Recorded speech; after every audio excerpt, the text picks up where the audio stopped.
اسرائیل نے عراق میں خفیہ فوجی اڈے سے ایران کے خلاف جنگی کارروائیاں کی۔ عراق کو اس خفیہ اڈے کا علم تک نہیں تھا۔ جنگ سے قبل قائم خفیہ اڈے سے امریکہ بھی آگاہ تھا۔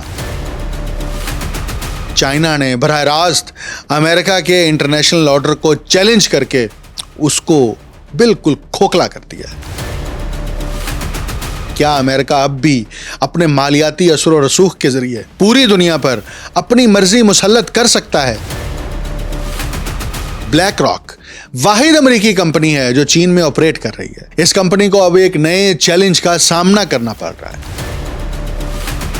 ملٹی نیشنل کمپنیز دنیا کی سب سے بڑی معیشتوں کے درمیان پھنس چکی ہیں۔ چین کا حالیہ اقدام اس بات کا اندیہ ہے کہ بیجنگ سمجھتا ہے کہ اب زیادہ جارحانہ انداز میں جواب دینے کا وقت آ چکا ہے۔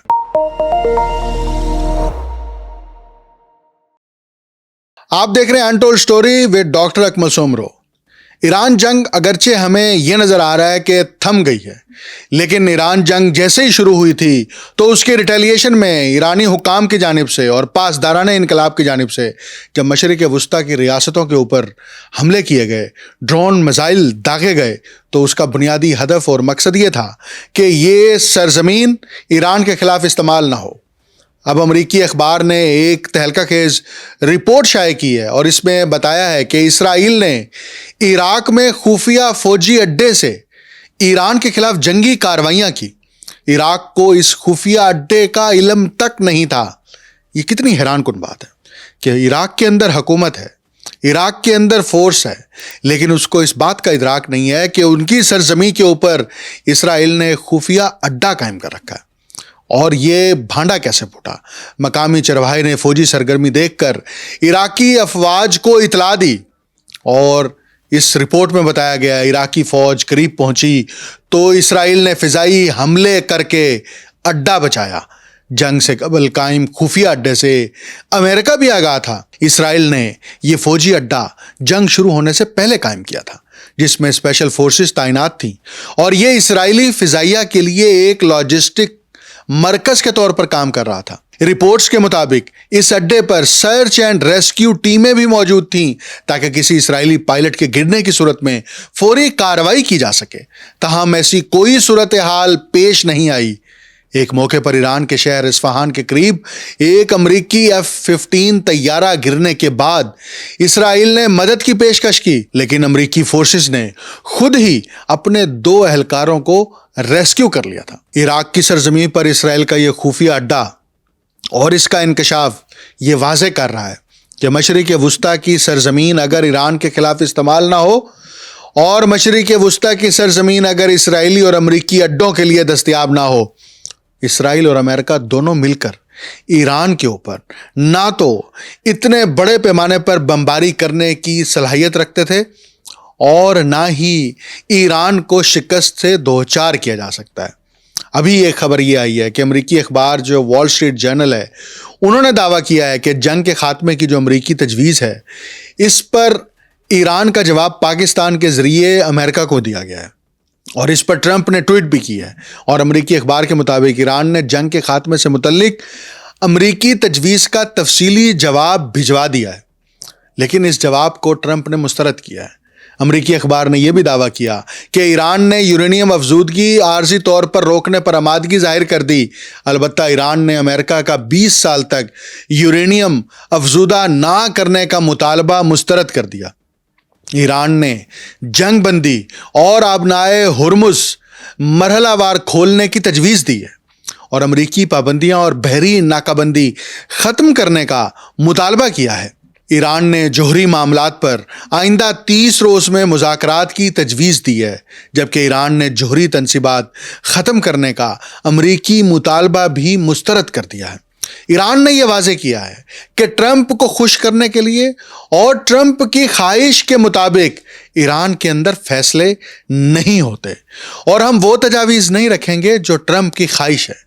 ایران اپنی قومی خود مختاری اور قومی آزادی کی بنیاد پر تجاویز بھی رکھ رہا ہے اور مذاکرات کا حامی بھی ہے، اور اگر ٹرمپ دھمکیاں دے کر، دھمکا کر ڈرا کر ایران کو سرنڈر کرنے کا سوچ رہا ہے تو یہ اس کی غلط فہمی ہے۔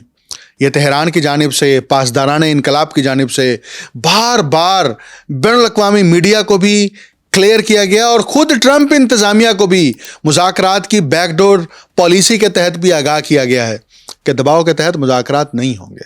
اور ٹرمپ جو یہ سمجھ رہا ہے کہ اگر وہ ڈرائے گا اور ایران اپنی شرائط کو مزید نرم کرے گا تو ایسا نہیں ہونے والا۔ ایران نے یہ بالکل واضح کر دیا ہے۔ لیکن دوسری طرف ایران اور امریکہ کے درمیان جو یہ تنازع مستقل طور پر موجود ہے اور یہ کسی بھی وقت جو ہے وہ شدت میں دوبارہ سے تبدیل ہو سکتا ہے، لیکن اس ساری صورتحال کے دوران جو چائنا نے امریکہ کے اوپر زبردست وار کیا ہے، وہ وار صرف مشرق وسطیٰ سے متعلق نہیں ہے، وہ حملہ صرف ایران جنگ تک محدود نہیں ہے، بلکہ چائنا نے براہ راست امریکہ کے انٹرنیشنل آرڈر کو چیلنج کر کے اس کو بالکل کھوکھلا کر دیا ہے۔ کیسے اور یہ سب کچھ کیسے ہوا؟ چین اور امریکہ اس وقت گزشتہ کئی دہائیوں کے سب سے خطرناک معاشی تصادم کی طرف بڑھتے دکھائی دے رہے ہیں، اور اس بار اس کشمکش کا میدان تیل، بینکاری اور پورا عالمی مالیاتی سسٹم بن سکتا ہے۔ ایک حیران کن اقدام میں بیجنگ نے باضابطہ طور پر چینی کمپنیوں کو ہدایت دی ہے کہ وہ امریکی پابندیوں کو نظر انداز کریں۔ یہ پابندیاں ان بڑی چینی آئل ریفائنریز پر عائد کی گئی تھیں جن پر ایران سے خام تیل خریدنے کا الزام ہے۔ یہ پہلا موقع ہے کہ چین نے 2021 میں بنائے گئے اپنے بلاکنگ رولز کو عملی طور پر امریکی پابندیوں کے خلاف استعمال کیا۔ اس اقدام کے اثرات صرف توانائی کی منڈیوں تک محدود نہیں رہیں گے، کیونکہ معاملہ اب محض ایران کا نہیں بلکہ اس بنیادی سوال کا ہے کہ کیا امریکہ اب بھی اپنے مالیاتی اثر و رسوخ کے ذریعے پوری دنیا پر اپنی مرضی مسلط کر سکتا ہے، یا چین کھل کر اس بالادستی کو چیلنج کرنے کے لیے تیار ہو چکا ہے۔ اس فیصلے کی حساسیت اس حقیقت سے بھی بڑھ جاتی ہے کہ یہ امریکی صدر ٹرمپ اور چینی صدر شی جن پنگ کی متوقع ملاقات سے چند ہفتے قبل سامنے آیا ہے۔ اس پر تو میں آج کی ویڈیو میں تفصیل سے بات کروں گا، لیکن آپ کو ایک انتہائی تہلکہ خیز پیش رفت سے آگاہ کروں۔ آپ کو معلوم ہے کہ بلیک راک واحد امریکی کمپنی ہے جو چین میں آپریٹ کر رہی ہے۔ اس کمپنی کو اب ایک نئے چیلنج کا سامنا کرنا پڑ رہا ہے۔ بلیک راک چین میں ایک نجی قرض سے متعلق اپنی واجب الادا رقم کی وصولی کی کوشش کر رہی ہے۔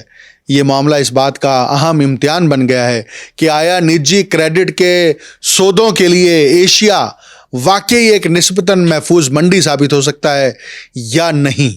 چینی کولڈ چین لاجسٹکس کمپنی میٹ کولڈ کے ایک ذیلی ادارے نے اپریل کے آغاز میں بلیک راک کے قرض کی $2.75 کی قسط کی ادائیگی میں ڈیفالٹ کیا ہے، جس کے بعد امریکی سرمایہ کاری کمپنی نے میٹ کولڈ کے بانی اور چیف ایگزیکٹو آفیسر ہنری ہا کی ذاتی ضمانت کو ضبط کرنے کی کوشش شروع کر دی ہے۔ اگرچہ یہ رقم عالمی مالیاتی تناظر میں نسبتاً چھوٹی سمجھی جاتی ہے، لیکن ایشیا کے نجی کریڈٹ حلقوں میں اس معاملے کو خاص توجہ حاصل ہو رہی ہے، کیونکہ یہ بلیک راک کے Asia Pacific private credit opportunities fund 2 میں پہلا ڈیفالٹ ہے۔ اس وجہ سے اسے ایک اہم آزمائشی کیس تصور کیا جا رہا ہے، خاص طور پر ایسے وقت میں جب مالیاتی ماہرین ایشیا کو $1.8 ٹریلین کی عالمی نجی کریڈٹ مارکیٹ میں ایک محفوظ پناہ گاہ کے طور پر پیش کر رہے ہیں، اور دلیل دیتے ہیں کہ یہاں قرض دینے کے اصول نسبتاً زیادہ محتاط اور نظم و ضبط پر مبنی ہوتے ہیں۔ بلومبرگ کے مطابق بلیک راک کے پاس اس قرض کے بدلے دیگر ضمانتی اثاثے بھی موجود ہیں، تاہم اس کے پاس ان آپریٹنگ کمپنیوں پر براہ راست دعویٰ نہیں ہے جو اصل فزیکل اثاثوں کی مالک ہیں۔